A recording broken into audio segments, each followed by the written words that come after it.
मोहम्मद रफ़ी। मोहम्मद रफ़ी हिंदुस्तानी फ़िल्मी दुनिया बॉलीवुड के मशहूर पस पर्दा गुलकार और गज़लकार हैं। उनकी पैदाइश 24 दिसंबर 1924 और इंतकाल 23 जुलाई 1980 को हुआ।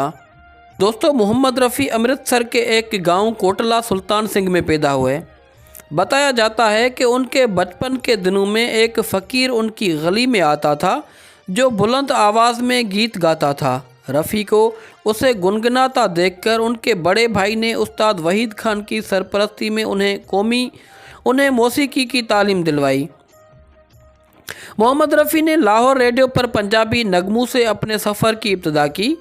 पहली पंजाबी फ़िल्म गुल बलोच में उन्होंने अपना गीत जीनत बेगम के साथ रिकॉर्ड किया। कहा जाता है कि एक रोज़ कुंदन लाल सहगल का प्रोग्राम था। वो अपने वक्त के मशहूर गुलकार थे और उन्हें सुनने के लिए सैकड़ों का मजमुआ था, मगर बिजली फेल होने की वजह से सहगल ने गाने से इनकार कर दिया। उसी वक्त रफ़ी के भाई ने प्रोग्राम के मुंतज़मीन से कहा कि उनका भाई भी एक गुलकार है और उसे मौका दिया जाए।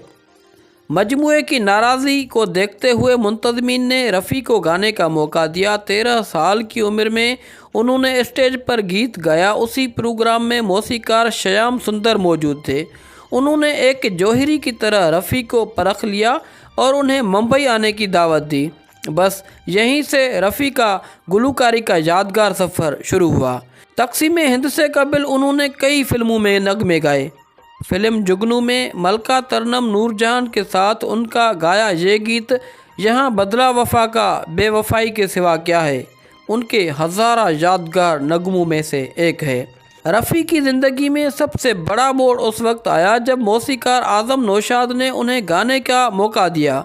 उस वक्त नौशाद अली और तलत महमूद की जोड़ी बहुत कामयाब थी। नौशाद का हर गीत तलत गाते थे। कहा जाता है कि एक रोज़ नौशाद ने तलत को गाने से कबल सिगरेट पीते देख लिया। उसूलों के पक्के नौशाद बहुत बरहम हुए और उन्होंने तलत के बजाय रफ़ी को चुन लिया। रफ़ी ने ज़िंदगी में कभी सिगरेट या शराब को हाथ नहीं लगाया था। नौशाद के साथ रफ़ी की जोड़ी बहुत कामयाब रही। बेजू बावरा के सारे नगमे हिट हुए। मोहम्मद रफ़ी ने उर्दू, हिंदी, मराठी, गुजराती, बंगाली, भोजपुरी, तमिल के अलावा कई ज़बानों में गीत गाए। रफ़ी की खासियत थी कि वो जिस फ़नकार के लिए गाते थे उसकी आवाज़ और उसके अंदाज़ को अपनाते थे।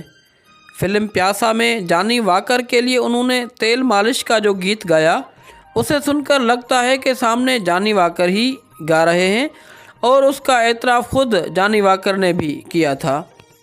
मोहम्मद रफ़ी ने कागज़ के फूल, तेरे घर के सामने, गाइड आराधना, अभिमान, नया दौर, कश्मीर की कली, मुग़ल आज़म, जंगली प्रोफेसर, चाइना टाउन, ताजमहल, मेरे महबूब, संगम, दोस्ती, वक्त, ख़ानदान, जानवर, तीसरी मंजिल, मेरा साया, दिल दिया, दर्द लिया, खिलौना, दोस्ताना, पाकीज़ा, कारवान, लैला मजनू समेत तकरीबन 1000 के करीब फिल्मों में गीत गाए। उनके यादगार गीतों में क्या हुआ तेरा वादा, बहारो फूल बरसाओ, लिखे जो खत तुझे, चुरा लिया है तुमने दिल को, तेरी प्यारी प्यारी सूरत को किसी की नज़र न लगे, दिल के झरोकों पे तुझको बिठा के, चाहे मुझे कोई जंगली कहे, 14वीं का चाँद हो या आफताब हो, बाबुल की दुआएं लेती जा, तारीफ़ करूं क्या उसकी, चाहूँगा मैं तुम्हें सांझ सवेरे, ये दुनिया ये महफिल मेरे काम की नहीं, तेरी आँखों के सिवा छुप गए सारे नज़ारे, पर्दा ही पर्दा ओ मेरी महबूबा, ये रेशमी जुल्फ़ें ये शरबती आँखें, आँखों ही आँखों में 18 बरस की तू, ये मेरा प्रेम पत्र पढ़कर। और कई इस तरह के गीत गाए हैं कि आज भी हज़ारों नहीं, लाखों नहीं, करोड़ों दिलों पर राज करते हैं।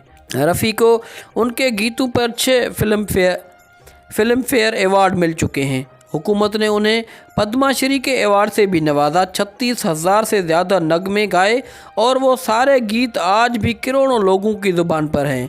उससे बड़ा कोई और एजाज़ नहीं हो सकता। रफ़ी ऐसे फ़नकार थे जिन्होंने दर्जनों फ़नकारों की ज़िंदगी बना दी। फिल्म दोस्ती में मौसीकार लक्ष्मीकांत प्यारेलाल के नगमों को अपनी आवाज़ देने के बाद वो नगमे बहुत मकबूल हुए और दुनिया ने उस जोड़ी को पहचाना।